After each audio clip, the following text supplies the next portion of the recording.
sa panahon ng latest news. Daron sa itong linyang Pag-asa Mactan, pinagi ni Sir Jomar Eclarino. Sir Jomar, may adlawng Lunes. Yes sir, maayong buntag sa tanan o sa aton tanan tigpaminaw kini atong latest weather update karong adlaw. Padayon nakaapekto ang Intertropical Convergence Zone or ITCZ kini ang panagtagpo ng duha ka hangin gikan sa northern ug southern hemisphere na magdalag mga pag-uwan diri sa may Mindanao lakip na ang probinsya sa Palawan. Easterlies or init na hangin gikan sa dagat Pasipiko padayon ang nakaapekto sa bambahin sa atong nasod.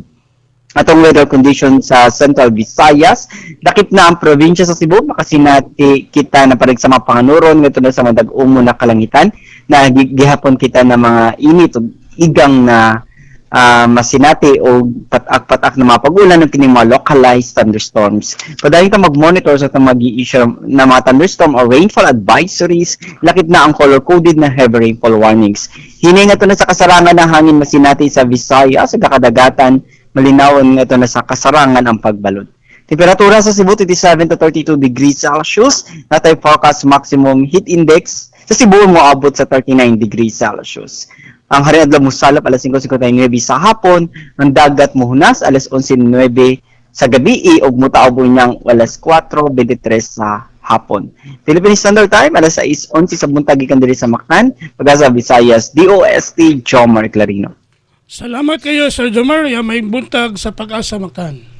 Ay sa payansa, salamat and good morning. Okay, good morning.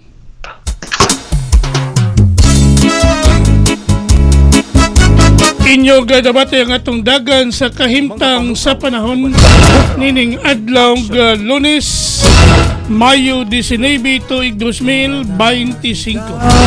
Pinagi ni Sir Jomar Eclarino ang atong weather specialist gikan sa Pag-asa Mactan nga naghatod sa atong dagan sa kahimtang sa panahon kon weather update. Sa TV stations, may pangukauban kang kubrahin ang show. Salamat ni Sir Jomar Eclarino og mayong buntag sa Pag-asa Mactan.